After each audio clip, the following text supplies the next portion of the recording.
상담 입문자를 위한 상담심리 초간단 개념 정리 반디 클래스에 오신 여러분들을 환영합니다. 수련감독 윤리에 대한 이야기를 해보겠습니다. 상담사들이 전문성 향상을 위해 반드시 받아야 되는 것, 바로 수련감독인데요. 그러나 수련감독을 무소불위의 권력으로 여기며 비윤리적인 행위를 하는 경우도 간간히 들려옵니다. 자, 수련감독은 어떤 윤리를 지켜야 하는지 알아볼게요. 수련감독, 즉 슈퍼바이저는 두 가지 역할을 합니다. 하나는 수련자의 전문적 능력 향상, 또 다른 하나는 내담자 보호예요. 즉 슈퍼바이저는 수련생뿐만 아니라 수련생이 만나고 있는 내담자에 대한 보호도 해야 된다는 거죠. 즉 지금껏 우리가 다뤄온 윤리 규정을 1+1으로 해야 되는 사람인데요. 비밀보장 및 사생활 보호를 할 때도 수련자에 대한 비밀보장뿐만 아니라 내담자 정보에 대한 비밀 유지도 해야 된다는 겁니다. 다만 슈퍼바이저만의 의무가 있으니 그건 바로 경고의 의무. 상담 과정에서 비윤리적인 문제가 발생할 수 있을 여지가 보일 때 이걸 묵인하지 않고 수련자에게 야, 너 그러다 큰일 난다? 너 조심해. 얼른 조치해. 라고 경고를 해야 돼요. 자, 슈퍼바이저 마냥 맘 편히 할 수 있는 건 아니죠. 특히 슈퍼바이저랑 수련생은 다중관계에서 벗어나기가 상당히 힘듭니다. 대학교라면 수련자는 교수와 학생 간의 관계겠죠. 기관이라면 고용자랑 피고용자 관계이기도 할 거고요. 그 외에도 저처럼 학교 선후배 관계일 수도 있습니다. 이게 무슨 말이냐. 수련생 입장에선 슈퍼바이저의 관계가 상담 관계뿐만 아니라 지금껏 쌓아올린 나의 스펙과 커리어 모든 게 함께 엮여 있다는 뜻이에요.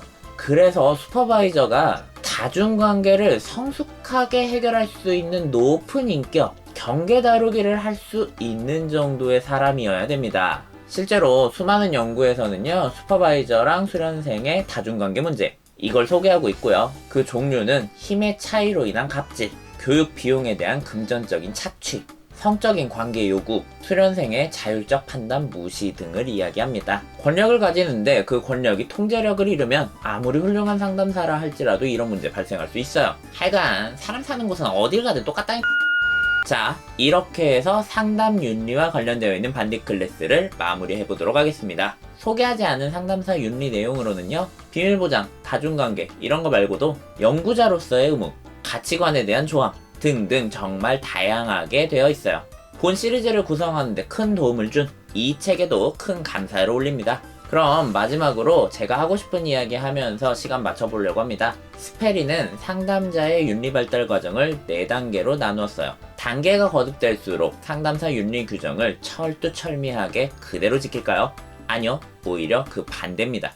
1단계의 초심 상담사들은 있는 그대로 받아들이고 윤리적인 의사결정에 경직된 특징을 보여요. 윤리 규정과 법규에 이의를 제기하는 것조차 할 수 없다고 여기죠.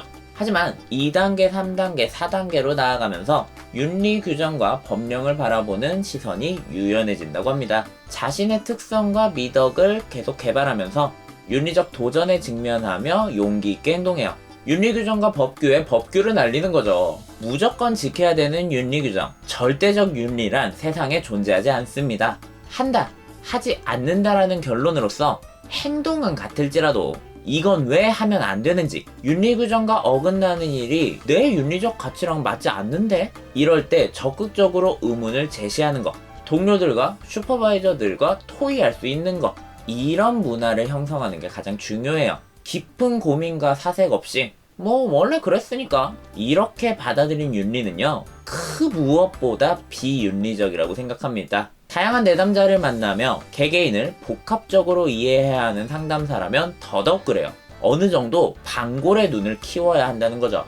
부디 상담 장면을 하나의 정답만 있는 독재판으로 만들지 않았으면 합니다. 상담 윤리를 마무리 지으며 제가 하는 매운 한마디는 이거예요. 사유하세요. 고민하세요. 상담하려면 넓고 깊어지세요. 부디 제발. 자, 저는 다음 시간에 또 다른 매력적인 상담 이론으로 여러분께 돌아오도록 하겠습니다. 여러분의 상담 공부가 반짝반짝하길 바라며 저는 여기서 인사드릴게요. 모두 안녕.